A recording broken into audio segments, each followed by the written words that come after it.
She's April. And she's Molly. And we are Book Besties. Grown-up version of How to Train Your Dragon. But something's going to explode, and they're probably going to kiss. Does his beard have little braids in it, too? What else do you grab onto? Looking at you, Thomas. There's only one name on the cover. Your book besties are April Biggs. Hi! Hey, everybody! Hi! So it's not April and Molly this week, but it is April with Nurse Katie, Beth Revis, and Sarah Raasch. Did I say your name right? Sure. I need to, how do I say it? Let me do that again. So I say it like Raasch, but that's not the correct German pronunciation, so it's whatever your heart desires. It's your name. Like, you should probably know how to say You need to correct people and be like, no, bitch, it's actually this. So, yeah. It's on book. You need to know how to say it when you order my book. Yeah. Right. That's right. Because I was saying Beth's name wrong, too, because I said Revis, but it's Revis. Yeah, but I don't care. That's just my husband's name. That's fair. That's fair. That's fair. Yeah. Although I didn't like my maiden name, so I was happy to. Although I married down in the alphabet, and now my kids are like W's. I was a J, and now they're all the way at the fucking end of everything. Yeah, I was a W, and now I'm an A. So I married way up. Yeah, my kids will never know the struggle of having to wait to the W's. So you're welcome. Yeah. I didn't even want to wait to the middle, and now I got to wait to the end. Okay, but so I guess whatever. Okay, so. So Beth and Sarah are here with us. Yes. And I'm very excited to have you both. And I'm thankful that you were patient with us because we really wanted to have Beth back on this season. And when we found out you were releasing a book together, and then we didn't have time to do it before now. But this is your book, The Crimson Throne. This is an art copy, but it is already out in stores. It came out October 7th. Is that right? And if you Instagram can see, hands. Katie has the lovely sprayed edges. And show them the dagger, Katie. There's a dagger. There are two of them. She's very pretty. And my Barnes & Noble bookseller, when I told him that I got to interview the authors, he was like, oh, no way. And I was like, would you like a card or a sticker for the podcast? And I gave it to him. So we might get 2 new listeners in Easton, Ohio. Yay. Always our hype woman. Katie is always our hype woman. Yes, but I'm super glad to be here. Yeah. Yeah. So thank you to Nurse Katie for filling in because Molly is still recovering, but she will be back next season, which we've said now a couple of times, but next season we will be going on an indefinite hiatus at the end of next season. And you can just still follow us on social media and we'll cover things there. But I broke my brain this year. So I need a break. So. But it's okay because April and I are going to NYC Book Con. Yes, we are! Woo! We cannot wait. I am going to spend recklessly with abandon while I'm there. Yes. I've never been to New York City, so I am very excited about that. Oh, I love New York City. You're going to have such a good time. Yeah. We are going to buy our drugs like adults and not off of a drug dealer. I feel like they need context for that, Katie. Nope, no context. I don't understand what you're saying. It's I texted her yesterday and was like, can we have gummies in New York City? Can I bring us gummies? And she's like, I don't think you can take them on the plane. I was like, yeah, you're probably right. And she's like, don't worry, we can get them. And I was like, I will not be buying cannabis on the street like a criminal. And she's like, you won't be. Like, it's like taco trucks there. Like, you can, like, we will buy our drugs like the good upstanding citizens we are. So. Yeah. I'm so glad this is a YA book. This is like content for our teens. We're going to get an E on this episode, too, and it's not for extra special. And they're going to be like, oh, this is, the book's YA, but this podcast ain't. So, yeah. Book Besties hasn't been YA since the first time I said vampires don't have sperm. That was the end of it. Oh. Well, and we'll get your opinion on that. Yeah. We can definitely have you chime in. We love to ask authors what they think. I do think they do have it. They have a lot of it, but they just don't have the blood to get things moving. So it's just there. It's just chilling. But if they don't have the blood to Literally get things moving, chilling. how do they get things moving then? Like, how did Edward get Edward things just walks moving? around with a giant erection all day. He's Oh, got his right. little Stephanie popsicle Myers, hanging it was out. because he was walking around in the warm Mediterranean Sea. But like, I don't think that's enough to Yeah. move the needle. So Okay, to so speak. this is how you know that Beth writes fantasy, because she's just made up a Locked whole and way. loaded. Like she was ready with that. She thought about it. Like plethora Locked and of loaded, knowledge. is that pun intended there, Sarah? Pun intended. Oh my gosh. Yeah, so I love it. Okay, so hey, let me welcome you guys on. See, this is what I mean. I broke my brain. So this is the season finale of season 9. 9 seasons. This is insane. So we've been doing this for 5 years now. It's been cool. I've definitely met some very, very cool people, cool authors, cool just other, book influencers. I hate that term. It makes me sound like I'm like a Gen Z person, and I'm not. I'm happy with my Zennial, elder millennial status. Okay, sorry. Stop rambling, April. I'm gonna read your bios. All right. So Sarah Raasch, because apparently that's how she wants to say it, but only her. Makes it sound like she's being contrary by the way you pronounce her name. She said her family pronounces it Raasch, and she pronounces it Raasch. Well, my family pronounces it Raasch, but the German pronunciation is like a really deep guttural thing that I can't do. Raasch. So we're just very American, and we say Raasch. Okay. Well, see, I took 4 years of German, and my family's Hungarian because that's how it is in Ohio, and so that's not what I would say, but it's okay because that's your name. All right. Sarah Raasch is the New York Times bestselling author of The Witch and Hunter duology. You can visit her online at sarahraashbooks.com and see Sarah Wright on Twitter. You're still on Twitter? Oh, no, I'm not. I should have gotten rid of that. No, I'm not on Twitter anymore. Sorry. That Are you feels on like X? No, well, I mean, Nobody's on Twitter? Yeah. like I don't do anything on X. But you're on TikTok and you're on the Instagram. I've seen you on both of those. All right, so that's Sarah. And now Beth. I am doing a terrible job. Please don't dislike me. All right, Beth Revis is New York Times bestselling author of The Witch and the Hunter duology with Sarah. Across the Universe and Star Wars Rebel Rising. Revis lives in North Carolina with her son and husband. And she also wrote the Chaotic Orbit series, which is right there. And there's 3 of them. Sarah's bio is missing some books. So Sarah, tell us about your other books. I was thinking that too. I know. I was like, I have read books by you.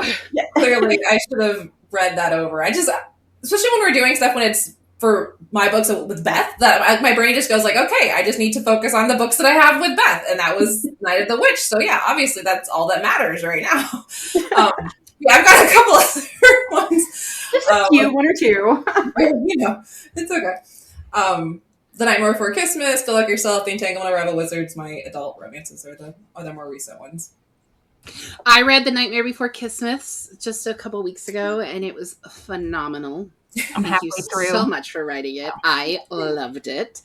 It was the perfect combination of I like Christmas and I still listen to emo music. Yeah. It was perfect. That's a good way to describe it. Yeah.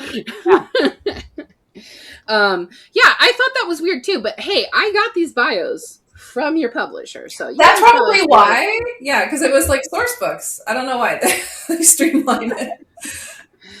Well, anyway, so we are here to talk about the Crimson Throne, and I haven't read The Witch and the Hunter duology. Are those also YA? Mm-hmm. So both of your series together are going to be YA. Yes. But I put both of them on my TBR, the duology, because they just look pretty and I need them. So, and apparently I'm collecting Beth's books because I also have Across the Universe, but I have a special edition of Across the Universe that I got at the Friends of the Library book sale for free because I'm the librarian. So I just said. She is the friend of the librarians. They're friends Not with just me. a friend. She's like the head bitch in charge friend. So HBIC. Yeah. Yeah, that's also what broke my brain this year. All right, so we're here to talk about the Crimson Throne, and look at this dagger. Look at that. Look at that. Look at it. Look at it.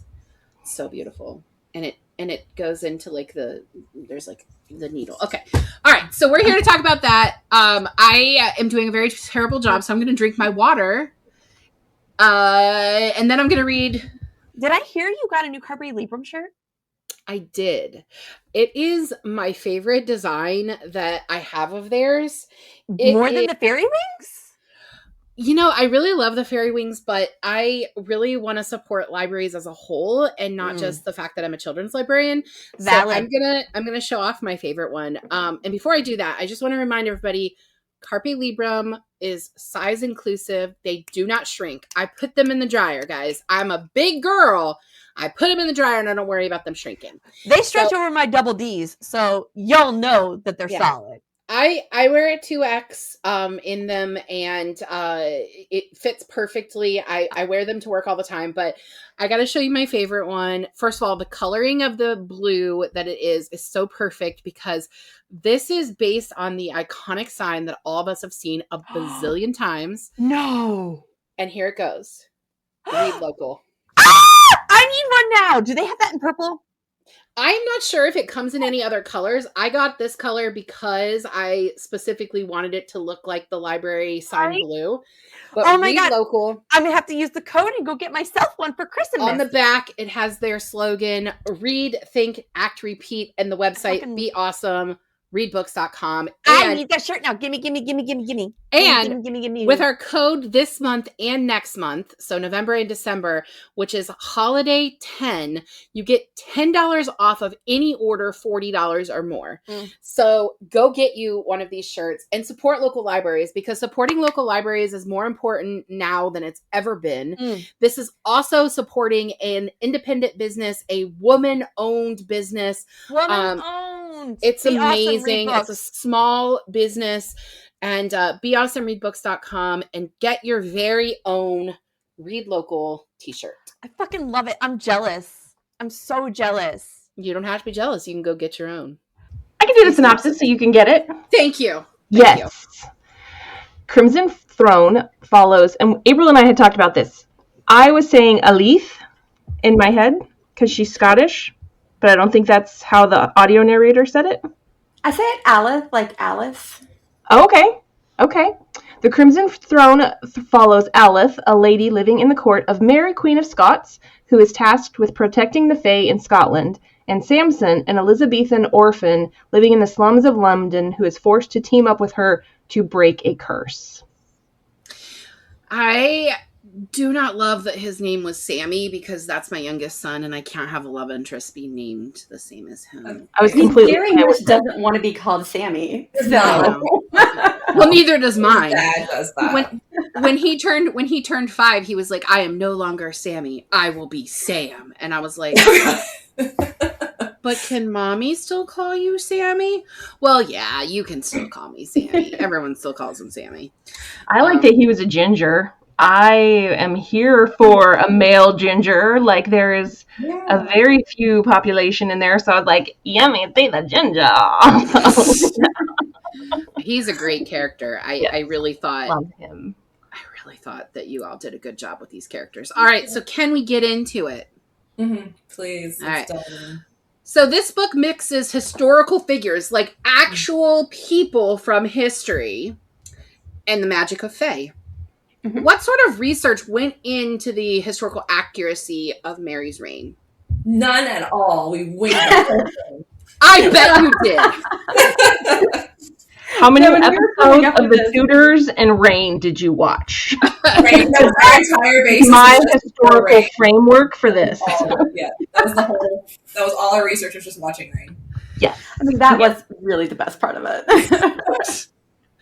No, when we were coming up with an idea for After Night of the Witch, I like slammed my hands on the table and was like, "Mary Queen of Scots," and Sarah was just like, "What?" Yeah, I went into that Context. conversation expecting like we'll have to spitball ideas, and like I didn't have any real direction, so I was like, okay, we'll just like figure out like a baseline. She was like, no, like clear the table, Mary Queen of Scots. Like, okay, fashion, do it, sure.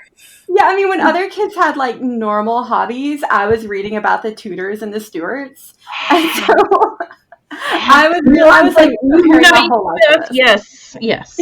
Mhm. I'm a nerd the whole way through, so like I had that like unlock. I was like, if we're doing historical, now let's go to the Stuarts.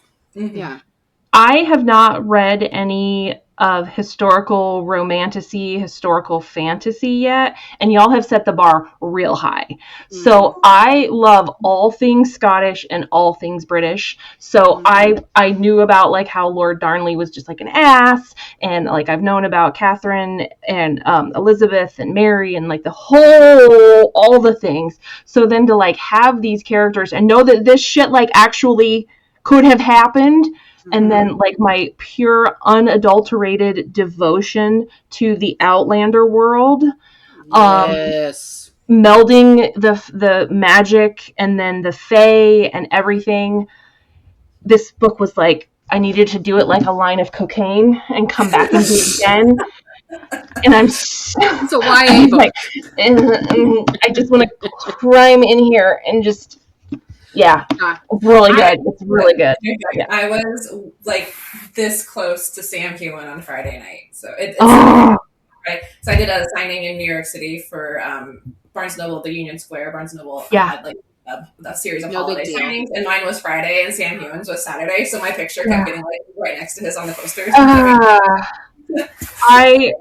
would need a clean pair of panties, and I would just be like, "I'm fine. It's fine. Everything's fine. I'm fine." I can't with. Oh, okay. Sorry. Yeah. Commercial break. Yeah.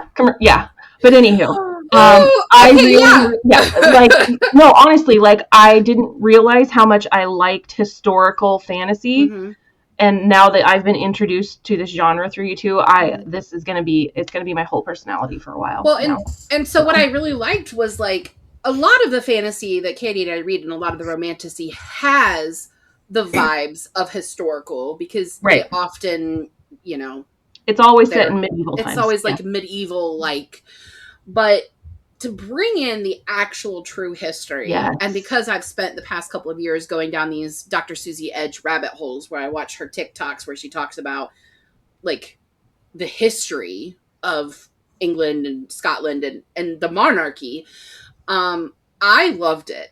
I also am a huge Outlander fan, and I loved that there was so much history there. And then I remember, Beth, when we interviewed you earlier this year, one of the things we talked about was the research that has to go into even sci-fi because it has to be embedded in reality, right? And just the magical realism in here, the Fae being a part of this actual history, like it has to be Scotland. Like it has to be Scotland.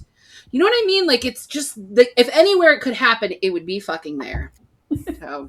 Up in the Highlands with the Stones, like this could not be pulled off in Kentucky or Alabama. Like this would be a very different story. Mountains are pretty twisty. Girl, Appalachia is just scary, Faye. Like I got sucked into an Instagram hole the other day about Appalachia scariness, and I was like, well, I'm not sleeping now. So because I live in the middle of nowhere in Ohio. We're not in Appalachia, but we're adjacent those close enough.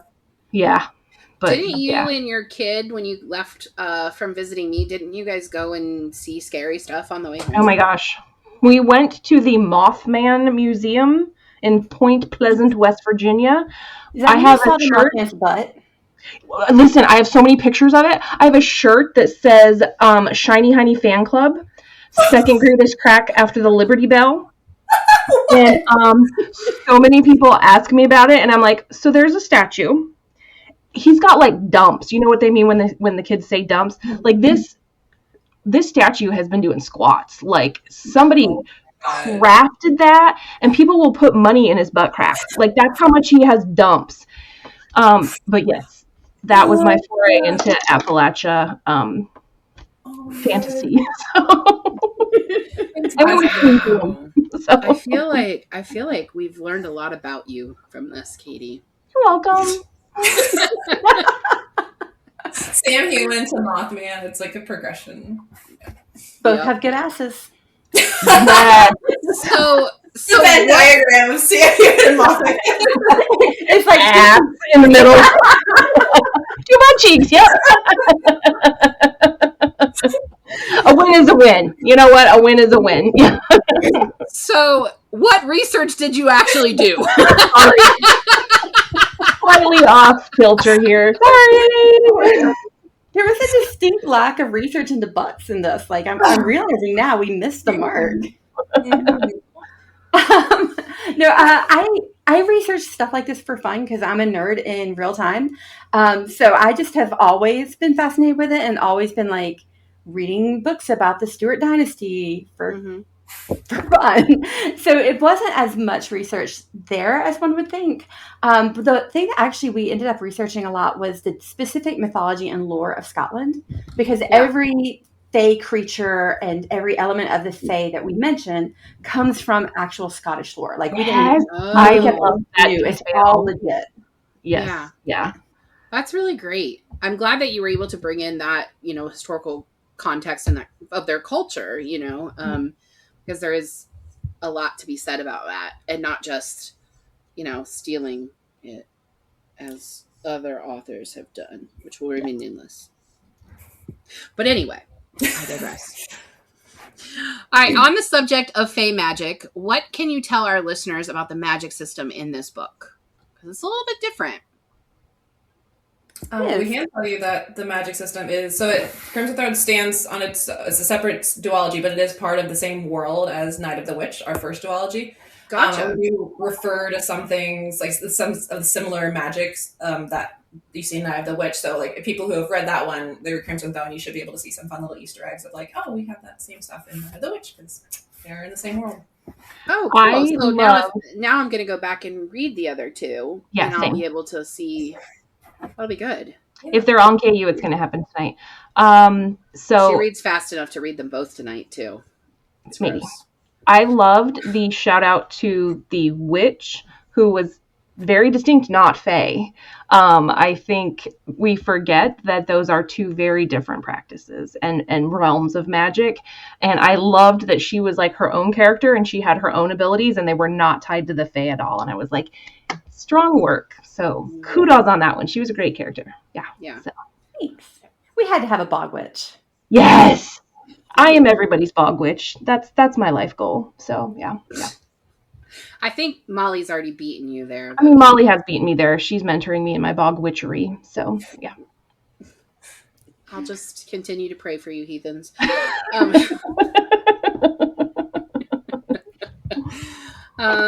I think that was really cool that you've incorporated it with the other duology. I really liked that the Fae in this book both exist outside of the historical elements, but also they need to be a part of it so that the human world doesn't fuck up and mess with their own world. Yes. And for me, that like made a lot of sense. Like, if the human world is a mess, to quote The Little Mermaid, why would you want to be part of it? But also, if you fuck up in the human world, it's going to mess up your world. Mm-hmm. So it made a lot of sense to me, I thought. There were other elements that, and please tell me if it's a spoiler, I will absolutely cut this out. But for me, I thought... But we can still talk about it. We'll just edit it out. We'll just cut that part out. For me, I really liked that it wasn't just the ability to have magic, but the ability to have magical objects that could be used outside of the Fae. Yeah. And okay, that's definitely not a spoiler because they have. Yeah, that's on page 1. Okay, super. Okay, I just want to make sure. But yeah, I really liked that, and then I won't say the other part because that is a spoiler because it doesn't happen till the end. But anyway, But it was fun with the magical items because we were able to pick out things that actually do exist. Yeah. Like there's something that's going to be mentioned a lot more in book 2, a certain ring. And Sarah actually researched and found an actual ring that matches that. And then we just put on a fake curse to it. Nice. As one does, add a fake curse to a relic. It's a good idea. I like that it was so simple at the beginning that it was a needle. Like it was just something that, of course, you would have that around, just being a needle. It made a lot of sense to me. And I really thought that was, like, I was hooked from that first chapter. I was really hooked. And I listened to the audiobook while I was weeding at the library. So audiobooks and weeding, I was in my happy place. It was lovely. I want to talk about the world building in this book because you're combining like real world with, fae. So what was it like for the two of you to work on that and build that world together? For this one, I feel like a lot of it was already built because like we took like Scotland and Mary Queen of Scots Court, so like it was already in existence, and then we piled on stuff from Night of the Witch and that magic system, so we kind of like had a lot of foundations we were building on. It's not like we had to come up with things from scratch, so a lot of it wasn't, I would say, seamless, and it was like easy and there was no struggles at all, but like it was a lot more fluid, I think, than when our first book together. Yeah, and we had sort of a jumping off point because we knew that Mary Queen of Scots was in the castle of Stirling at these times, so we knew Stirling was already there. And then a lot of Stirling, like the castle's still there. A lot of the roads are the same roads that they used in the Middle Ages. So we were able to just kind of use what already existed, which does make it a lot easier. Yeah, for sure. Do you, as writers, like we see it on TV, like I see it on TV or whatever, where they'll have like pictures of their locations and stuff. Do either of you write like that and have a visual reference? Is there a murder board? Yeah. Do we have? I was going to say, if any of us does, it would be you, because I'm just a chaos gremlin who just every once in a while like lift my head up and be like, oh, I need to figure out what something looks like, and just frantically Google for a long time. We did have something that was like a murder board for Night of the Witch because they were traveling around a lot, and the problem with researching, so when we researched like Crimson Throne, like you said, there are a lot of like the streets are the same, like it was all pretty much untouched. With Night of the Witch, where it takes place, a lot of the landmarks had been like destroyed in World War II. So like things that were in existence for them are not in existence for us. So we had a lot of like, okay, they're going to be here and they're going to go here, but there was a bridge there. It's not now, but like we have to put it there. So there was a lot of like, that kind of like murder boardy stuff. Yeah.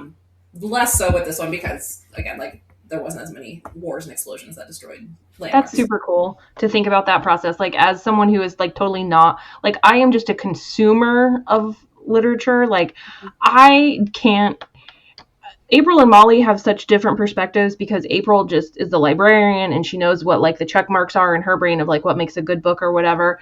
And Molly writes, so she has like a completely different perspective. And I'm just like, I loved it. And they're like, why? And I'm like, I don't know. I just loved it.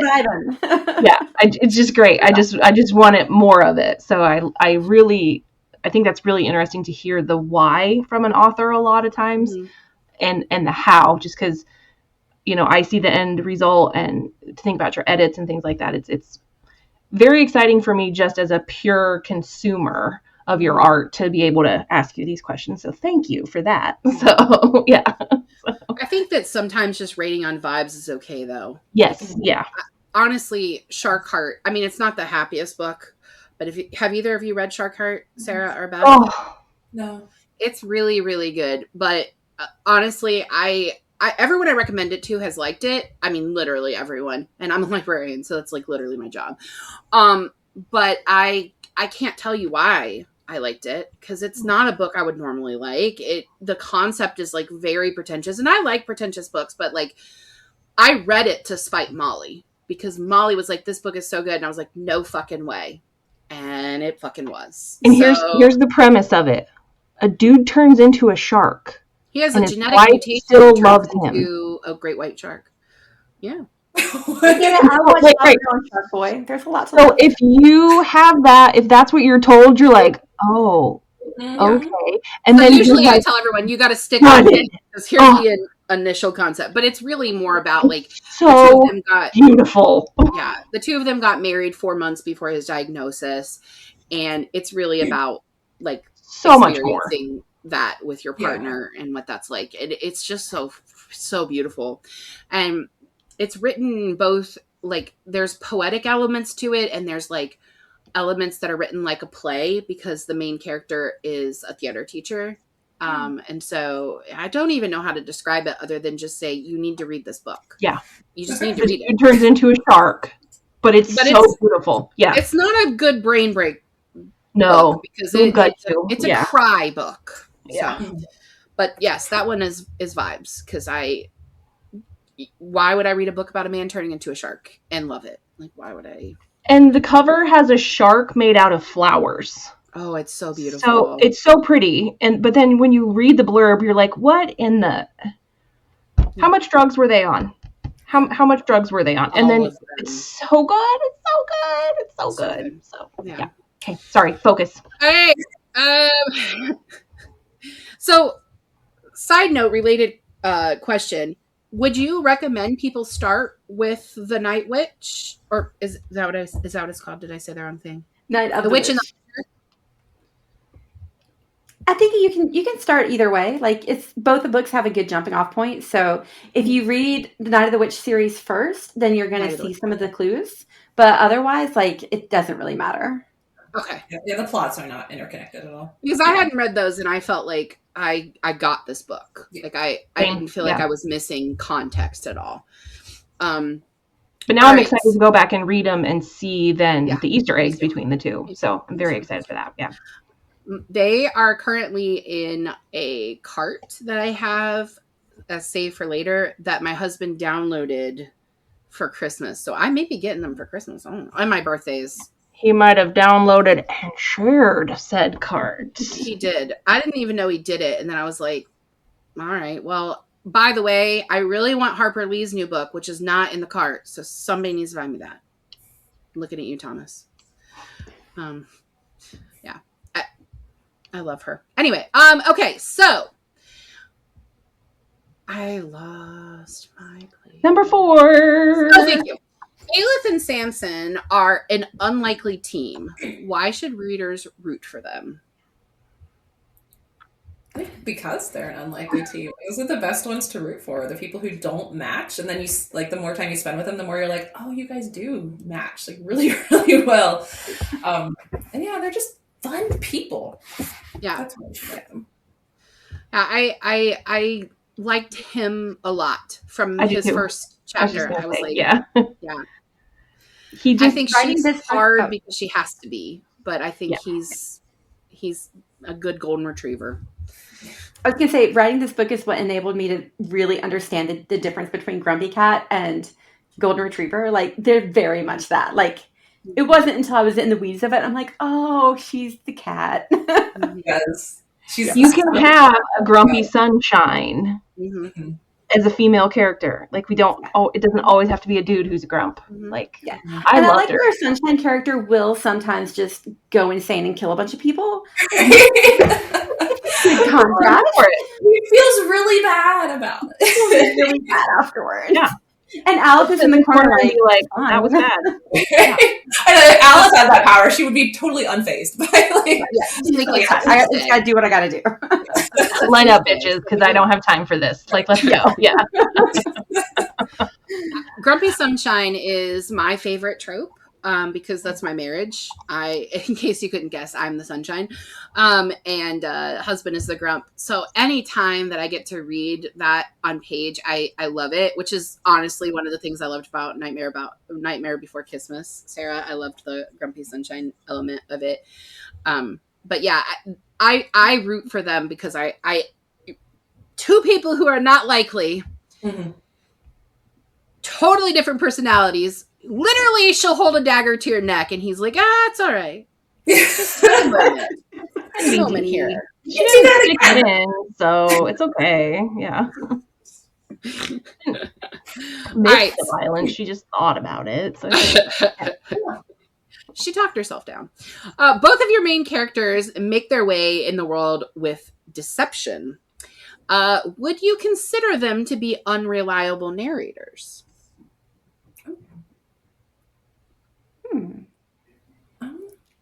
I think for Alice, because she is so like wrapped up around deception and having to hide who she is, she's brutally honest with herself. Yeah. And you're seeing her voice on the page. So she's saying exactly what she thinks to be true. Yeah, I was gonna say the same with Samson, where if he is unreliable about something, it's because he legitimately thinks the opposite of whatever is happening. Yeah. There's several moments I can think of in the book where like he's just proven just wildly wrong in his assumptions about things, and it just keeps happening. Like he's just doing his best at every step of the way in this book. He's just trying to like exist in this world where like suddenly there's magic and suddenly there's these fey things. But yeah, so if he is unreliable, it's a shock to him too. And I mean, he's English, so he doesn't actually know that this is real. Like he's like, wait a minute, what? Yeah, he doesn't know the breadth of the extent of this fey world. He just knows that like I got cursed by this fey object when I was younger, and like fey magic is bad, and that's like the extent of what he knows. And then when he meets Aleph, and like, oh my god, this is like a huge whole thing, and I'm just like this tiny speck in it. Like it keeps reshaping his Yeah. And Aleph is from that world, so she does know about like the deceptions of like hiding the Fae world, and she also knows that the Fae themselves are very deceptive naturally, especially like the high Fae, like her father. So she knows that deception exists, and she hates it. So she doesn't really want to participate in it or be one of those kind of people. Yeah. But just by her nature, she is. Just yeah. But we love her for it. Yeah. I mean, she kind of has to be, right? Because she that might be a spoiler. She's left in this world. She has to do what she has to do to be straddling both worlds. Yeah.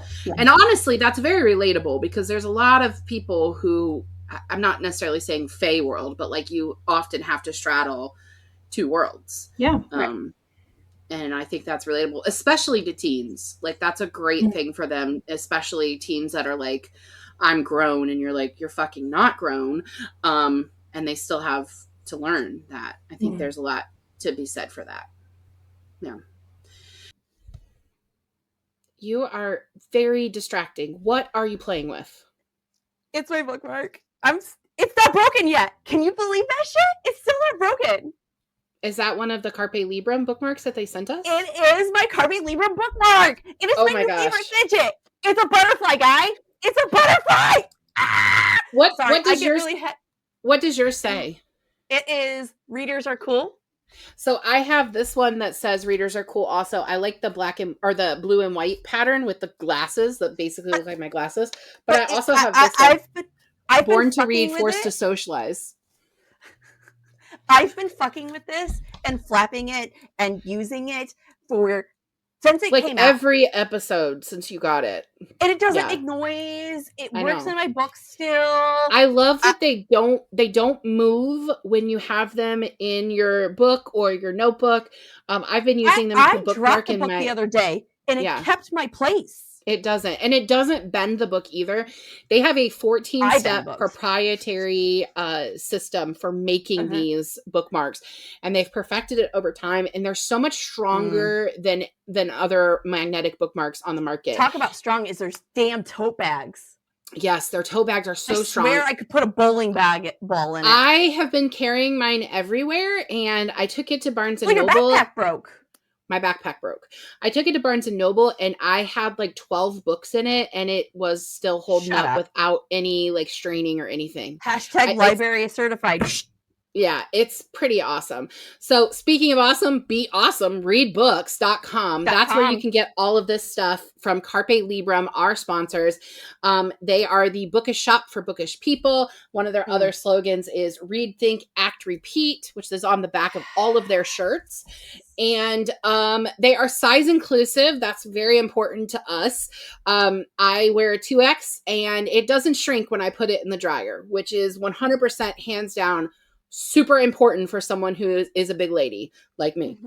And this month and December, so November and December, with the code holiday10, holiday10, you can get $10 off any order of $40 or more. So buy shirts for your bookish friends. Right. 2 shirts will get you there. Yeah. So buy holiday shirts, buy shirts for your bookish friends. They also have a bookmark off. I know. So, like, in girl Yeah. math, you're saving money. You're saving money. It's like getting it for free. It's like getting it for free, guys. So yeah, use our code holiday10, get yourself $10 off, buy some shirts for your bookish friends or Be awesome. magnetic bookmarks. Readbooks.com, guys. Be awesome, readbooks.com. All right, so I already know the answer to this one, but I'm going to have you tell us. Do you anticipate this being a series, and how many books do you have planned? So there is going to be a sequel. We announced the title yet? I don't know. You can do it here. No one's listening. It's fine. I am. And nobody's stopped us. So yeah, sure. I mean, I think we can just say it. So the title is called The Blood Queen. And it is a direct sequel that picks up immediately after the end of book 1.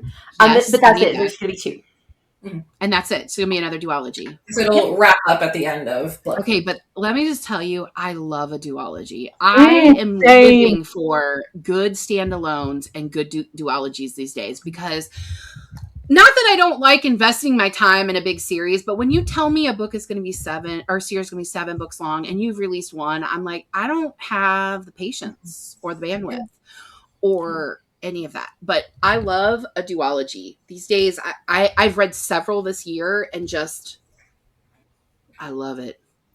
I'm excited that there's going to be a second one. And also it's nice to get that like bow tied right away. Yeah. The Blood Queen. That one's going to be a good one too. Mm-hmm. I like that you're picking it up right at the end and not like. Oh yeah, we pretty much have to, because it ends on such a terrible. With that ending. Yes, yes, you do. Yeah. Uh-huh. So 2 books, and the next one will be out next year. Yes. Is that right? Yeah. Awesome. So we'll look for that one. Pre-order available yet or no? I don't know. Actually, Maybe. We are very informed about these things. Yes. So glad we were prepared to come into this. All right, so Crimson Throne is your 3rd book working together.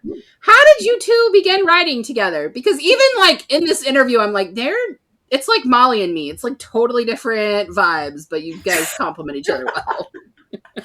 Well, this is like the one good thing that came out of the pandemic. Because when the pandemic first started, I started this Slack group because all the writers that I knew who were moms, I mean, we have our full-time job of being writers, but because we work from home, we were expected to be the teachers of our children and the caretakers, the full caretakers of our children. So I started a Slack group to complain about that because how dare I have to be responsible for my own offspring. And then during the process of that, we came across this article about the Trier witch trials. And I think it was like on BuzzFeed or something. Like it was just a really vague one. And I had never heard of witch trials outside of Salem. And I was just completely ignorant of this whole vast, not conspiracy, but the vast network of how witch trials started in Europe and then they spread and across the ocean and all this stuff.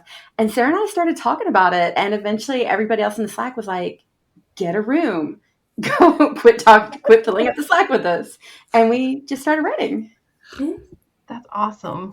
That's really cool. So you all had you even met at that point? Mm-mm. No, we didn't meet in person until we were promoting Night of the Witch. So like the book was sold and done and coming out. Yeah.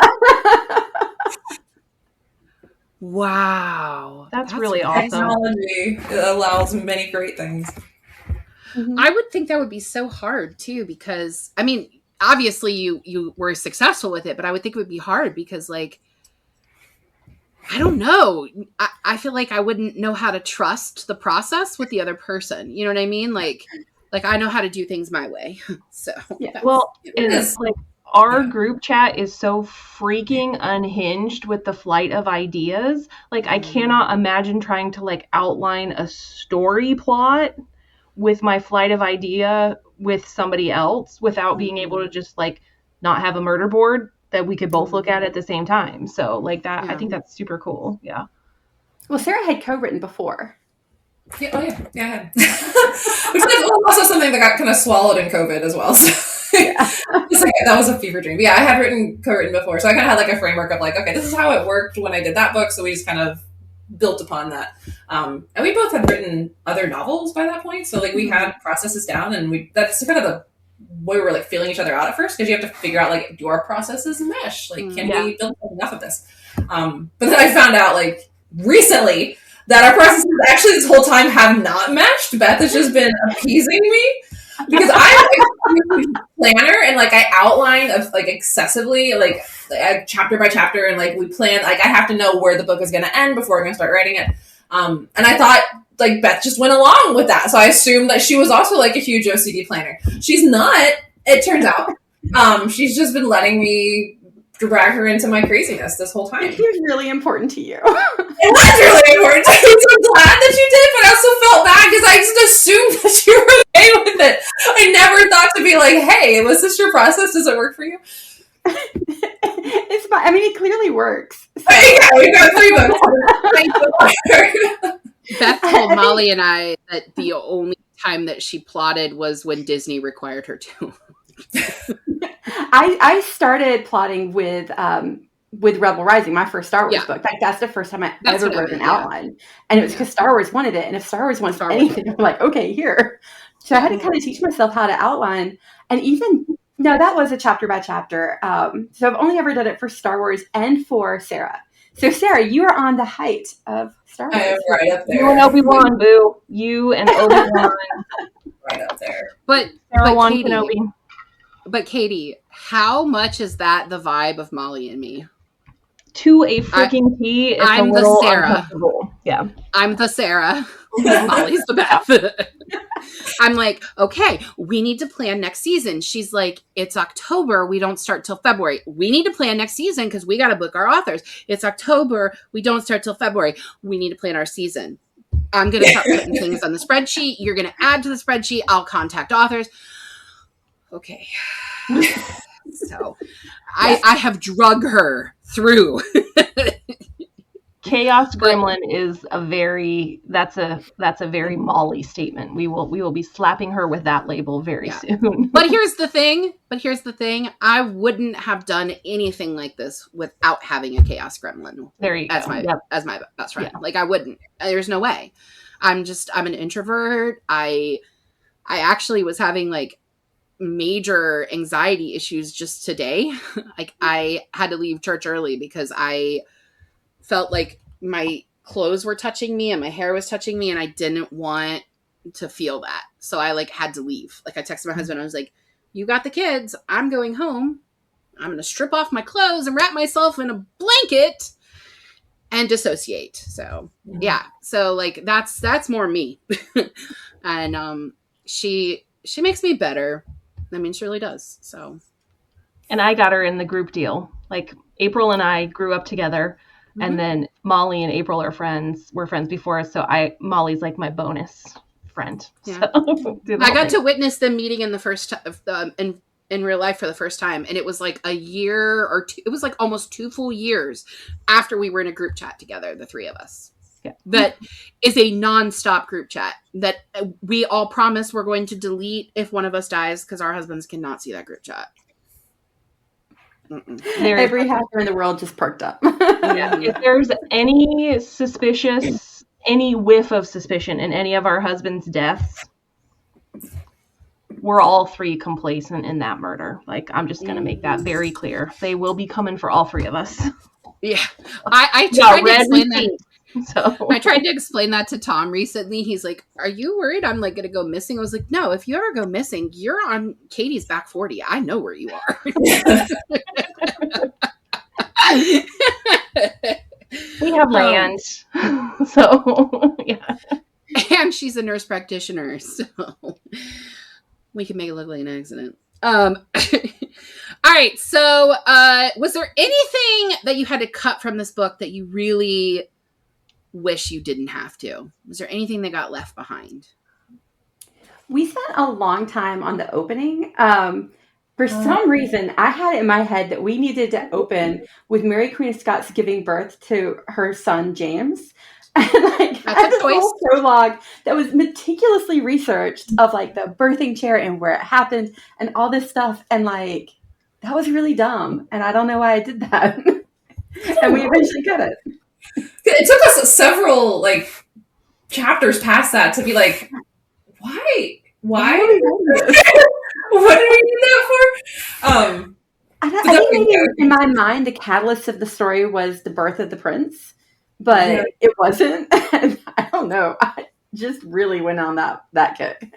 Maybe it it was we should more release because it. It was really good. you could bonus chapter. We should. I feel That's like what maybe teens wanna that's read. because of like your love of like the history of it, the historical context. Yeah. That makes sense. Was there anything that you really fought hard to keep that stayed in that you're happy with? I'll say in the sequel, there's a bigger tie back to the Night of the Witch duology. Okay. And we did kind of have to do some rewriting and some negotiating to keep a specific battle that links things together. There's gonna be a battle. Oh yeah. It's a big one. It's called the Blood Queen. There's gonna be blood. There's lots of It blood. better be. Yeah. I came for it. I was promised it. Yes. You ever just want to tell your editor or your copy editor, like, no? And just like have it be like this is what I'm not budging on. You ever just been like, no? We constantly are saying, especially with Samson. I wrote Samson's chapters, and the dialect of his English accent in my head is really specific. And so the way I would write his words and like some of the word choices, like I know they're not like period accurate. Okay, like we're not going for like complete Elizabethan era authenticity because it would be illegible. Like if we're not doing that. Yeah. So I was trying to have it more be like modern type dialect, like something that more familiar. So there was a lot of like me going through our poor copy editor and just being like, no. He just sounds like that. Just stop. He just sounds like this. Okay, this is what he's doing. This is who he is. That's good that you can have that. Like I always wonder about that when you read a final copy. You're always just like, I wonder if they just like flat out told their editor. If somebody was like, you need to change this, and it's the, those zinger lines or whatever you're like, oh, it's so good. Hopefully their editor never wanted to change that, and the author was just like, no. Like I'm not changing it. So no is a complete sentence. Yeah. And the author has the final say. So like it's never Exactly. a case of like the editor's like, you have to do this or we won't go to print. Like that's not how it works. I That's need good. Molly to hear that line because the number of times that she's defended bad books blaming it on the editor, and I'm like, someone wrote this so the editor could touch it, okay? There's only one name on the cover. Or in our case two. Fair. All right. This book is written in dual narration, and you've already kind of alluded to this, Sarah, but how did you like divide the writing up? And you wrote long distance, correct? Or were you guys together on this one? We have a shared Google Doc that we can both be in at the same time, and we just each take a point of view character. Because that's what makes it the least headache inducing when you're co-writing a book, just to split it all 50-50. And for this one, I think our entire thought process was I did the girl in Night of the Witch, so I wanted to do the guy this time, and vice versa. Oh.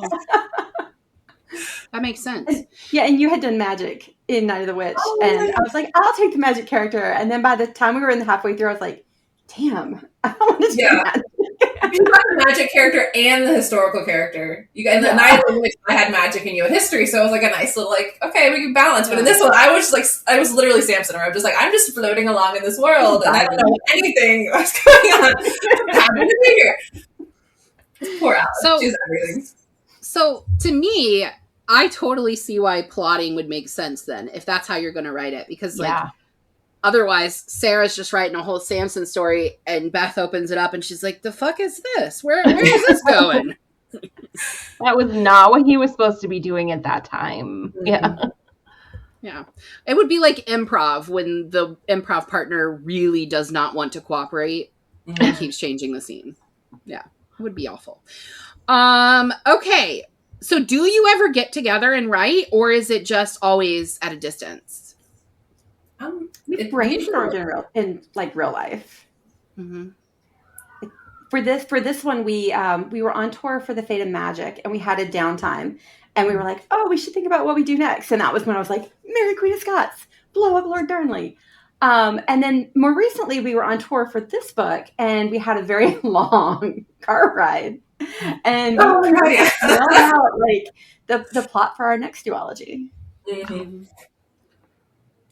So we would plan and like all the spoilers, and my little brain is just tingling. Like, oh, I had to convince myself that I didn't need to drive 4 hours to see you guys on tour. I had to convince myself of it. That's I a think long. that's a bad choice. I was literally like, I'm going to drive 4 hours and see them on tour. We drove 4 hours on tour. Bro, 5 hours. It was long. Oh my god. It God. was so much longer than we thought it was going to be. Such a We got to the end of that, and I was like, "Oh, I No. can't handle you." But Kentucky. sometimes I feel like if I just did that, like if I drove 4 hours and showed up, I'm like, Beth, I know you. And you're like, you don't. You met me virtually for an hour earlier this year. Like, we don't know each other. Like, I'm a crazy person. I can't hang out with cool people. It's not okay. I mean, that's pretty typical of book people, though. Yeah. That's true. That's reassuring that we're not alone. That No. we do, yeah. Okay, good. I have collected a friend whose best friend is one of my favorite authors, and I have decided that makes me that author's friend also. Absolutely. But 6 degrees of it separation. doesn't. But she does know me, and they've talked about me, which could be a bad thing. It's hard to tell at this point. All right, so you guys write across genres, which is pretty cool. Do you have a favorite genre to write? And I just want to say that I have read, I guess, what would we call Chaotic Orbits? It's like sci-fi, but there's like a romantic and it's a heist. What do we call that? I mean, Is that what it it's sci-fi. Okay, cool. Yeah. And then I read The Nightmare Before Christmas, which is romance. And so good. This is very good. So what do you guys think? What is your favorite genre to go to? It's like neither of us. Don't answer. As long as there's a really good chance that something is going to explode, like I don't care if it's in space or like magical explosions, but something's going to explode and they're probably going to kiss. Like that's all I care about. Yeah, that's a good call. My first phase of my career books were all high fantasy, so taking place in like an entirely fictional world. And since I've started doing like historical fiction and contemporary romances, I'd say anything set in our world, like vaguely associated with our world, is so much nicer to write because I could like make our world references in the book, and like I don't have to like entirely convolute like metaphors and things to fit a fantasy world. It's just a lot easier to do things that are based in our world. Yeah, I would think it would. Yeah. To have to create a whole system of government and Yeah. money and hierarchy and all of that, like that makes my brain hurt. Yeah. But you do that in Nightmare Before Christmas because it's real world, but there's a whole like things. Yeah, but it was still so much easier because it still had basis in our world. So like I didn't have to like monitor what the characters were saying. Like, it's one of my biggest pet peeves in high fantasy books is when characters use like the metric system. Like, why? Yeah. Why is there the metric system in this world? So like I'm obsessive in my fantasy books. Like they never use like feet or inches or like meters or any no, because why would there be that units of measurement in this world? Like I fall down the drop holes. So like in Christmas though, I didn't have to worry about that. They could just talk about like feet and yards, and it was such a ridiculous like liberating thing. What kind of unit of measurement do they use? Okay, in my high fantasy world, it's more like I tried to base it on like body parts, so like an arm's length, or like how far somebody can walk, or like physical. That makes sense. Like yeah, but feet is a term. But it has basis in our world, and this is such a thing of mine. Like I was spending way too long discussing. Okay, but see now I feel like nobody cares about this stuff either. Like readers do not care or notice when you do things like this in a book. So listen, that's not true. We do, and we appreciate a well thought out world because there's been a couple books that we have read that they have read and talked about and that I have read and then be like, this makes absolutely no fucking sense. Whether it's fantasy or not, sometimes it just does not make sense. And you're like, I read a fantasy book this year that the main character vaped, and I was so angry about it. It really made me mad. And you could have like really cool, like not cool because it's vaping or whatever, but like you'd have like a fantasy world explanation for why they vape. Like vape. She got stoned. It was weed in her vape pen. Oh my god! And she just like hit it all the time, and I was like, "What is happening here?" I was not happy. So we do appreciate it. So trust me. Keep on the good fight, my dear. Thank you. So both of your existing duologies that you co-wrote are fantasy. So is the third one going to be as well? I think we've found a sweet spot in historical romance. Is it still going to be in this this realm? Like, is there going to be like the magic system? Yeah, I think so. Okay, sweet. And it will still be YA? Yes. Okay, because I I sure really you don't want to take really the dirtiness of Kissmas and amp it up with all this? Because We've love talked about it, but I think we're in like a good spot with our YA books. I need Beth to write a book that has some banging in it with you, because that Okay, so in January of 2027, Yes! I've got my adult romantasy debut coming. Yes! Tell them what it's about. It's a grown-up version of How to Train Your Dragon, kind of. Yes, it is. There's fucking I'm here for it. I'm here for it because you know what? Hiccup is hot. Hiccup is hot. I don't care what anybody says. Hiccup has always been hot. Hiccup can get it. So I am here for this. Yes. Oh yeah. Okay. Katie and I really love the dragon books. If there's a dragon in it, we're like, yes. There's a dragon in it. There's many. The first book that I read, End of Viking. Oh, I love Viking. Does he have braids? Please give him braids if you haven't already finished. Braids. I know what the people want. What else do you grab onto? Don't worry, there's a beard too. Oh yeah. Yes, he does. Does his braid have? Yeah. Oh yeah, it does. Oh yeah, it does. Okay. I'm excited for this one. Yeah, so the first book that I ever read that wasn't like fiction was a book that was called My Father's Dragon, which is a very old children's book. And I read it in third grade and I was like, you can have dragons in books. And that's kind of what started my love of like fantasy, and I'm a sci-fi nerd. I love Star Wars, and there just wasn't a space for that for girls when I was growing up. Like, even in that world, so even in Star Wars, the only woman is Leia, and she has to be in the gold fucking bikini, which is, she hated it. Carrie Fisher hated that. And so it's so nice now that romantasy is getting such a love, because it's like, girls like this stuff too. Like, I like dragons. I want to see dragons. I have tons of dragon stuff on my bookshelf. Like, it's for me too. It's not so much. I have 2 female children, so always being able to have strong representation in that is a big thing for me. Like, I want my girls, like we say, you can do anything, but you're gonna have to work at it. Yeah. So like, there's a lot of characters that are strong because they have to be strong, and they have to work through it, and they have to work through some of their physical disabilities, some of their emotional disabilities, some of the disabilities of their birthright. So giving all of these things to these female characters is why I just drink the romantasy Kool-Aid like it's no tomorrow. I am going to get on my soapbox. I'm going to get on my soapbox for a minute, because it does bother me that romantasy is like basically defined as a woman wrote it, which is bullshit, because there are plenty of men that write fantasy and world building that have romance elements in it, and it's just the fact they have a dick. That's why they don't get labeled romantasy. And this whole, your girl books and boy books, there's no gender to a book. You can read what you enjoy. This is a book that I feel like teens of either gender would enjoy. There's good fight in it. There's good love story in it. There's good magic in it. You've got the historical context. Like, there's something for everybody.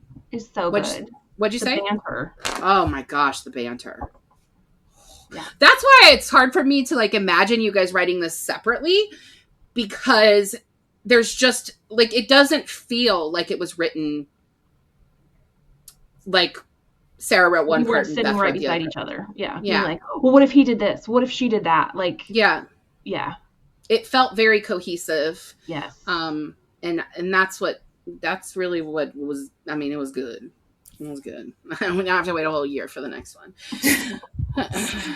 But you know, I will. Unless you wanted to like drop a stapled Yeah. copy just of email me your the Google manuscript. Doc. Yeah, you can email it to me. I can give you my Gmail account. I'll put it in the I'll chat. just like I lurk on can't your promise Google I won't Doc. tell everybody about it, but it will be all positive. The pod is ending next year. I won't tell anybody about it.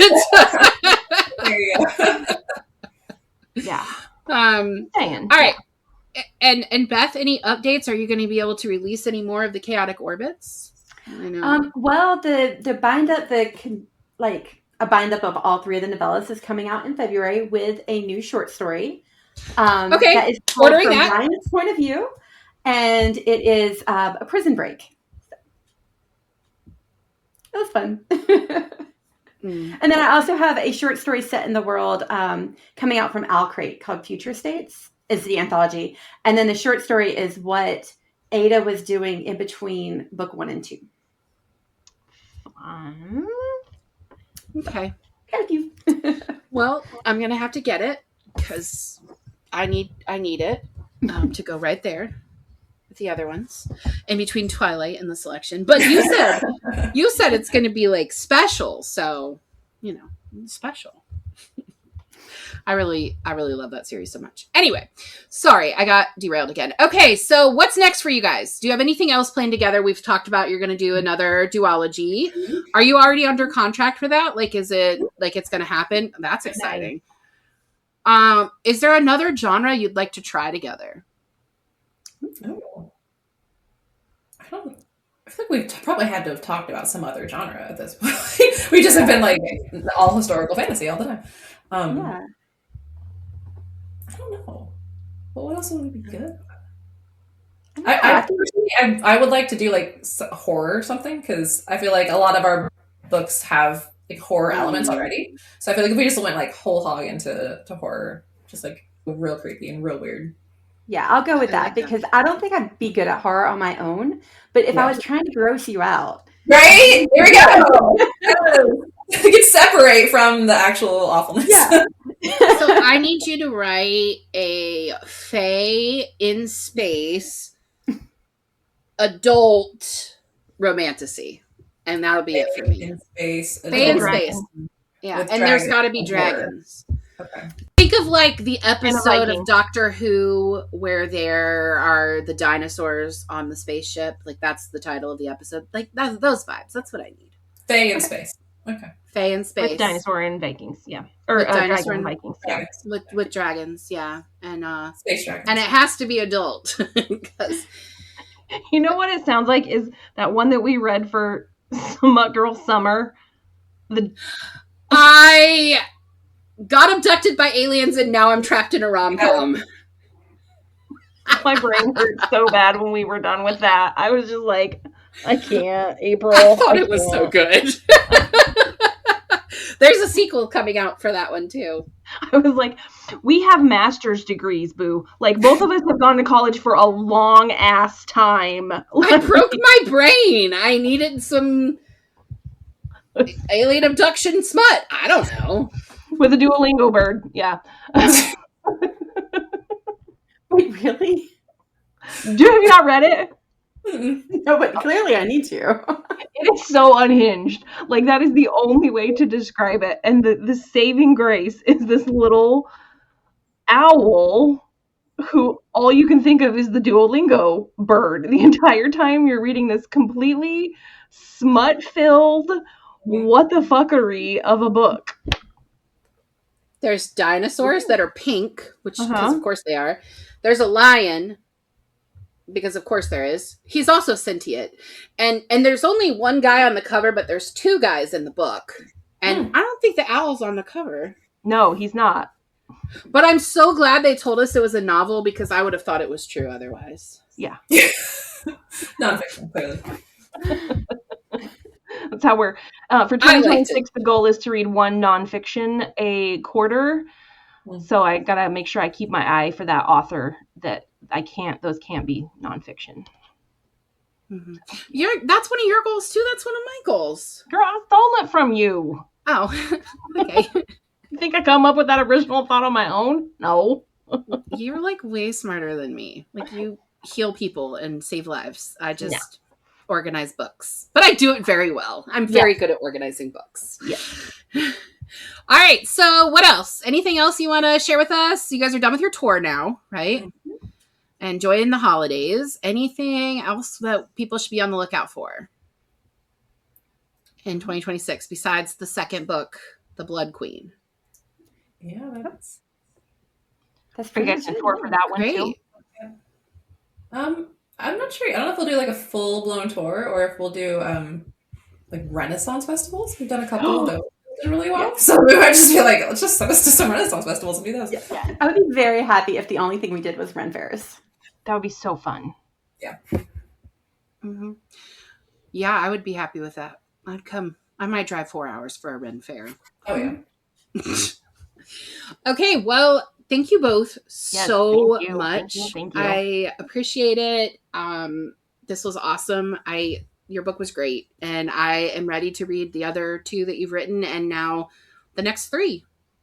Yes.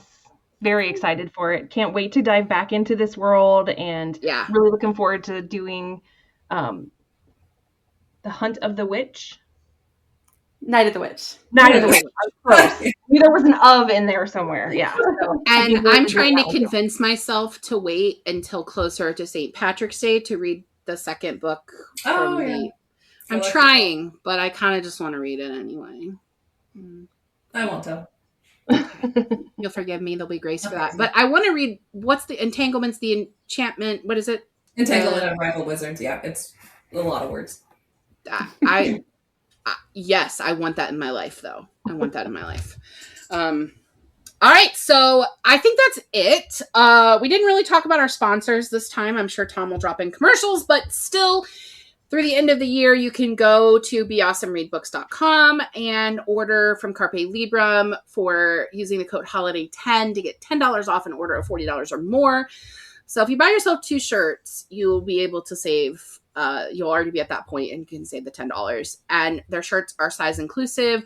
They do not shrink. They're hella comfortable. I literally wear them all the time at work, and people are always like, where'd you get that shirt? And I'm like, let me tell you. Although I'm not really allowed to tell them, but I do anyway, because like it's my job and not like my pod job. But anyway, beawesomereadbooks.com. That's it for this season. We'll be back in February, and that'll be season 10, which is a good number to go out on because it is my lucky number. It is an even number. I really hate odd numbers, and except for 5s, because 5s are even. 5s are round. I won't be taking comments on that. So yeah, thank you both so much for coming, and we'll see you next season. Bye. Thank you for joining us on Book Besties. Don't forget to like and subscribe. The views discussed here are those of April and Molly, not those of anyone else. Today's book was The Crimson Throne by our guests, Sarah Raasch and Beth Revis. We'd like to thank our sponsor, Carpe Librum, the shop that has bookish things for bookish people. And right now, you can save $10 on any order of $40 or more using our code HOLIDAY10, which is good until the end of 2025. Your book besties are Molly Biggs and April Watkins, editing by Thomas Watkins, and music is Sleep Sweetly by Prigida. Don't forget to follow the Book Besties on Facebook, Instagram, TikTok, and YouTube. If you'd like to contact the Book Besties, please email us at bookbestiespod@gmail.com or visit our website, bookbestiespodcast.com. Until next time, besties, get lost in your favorite book.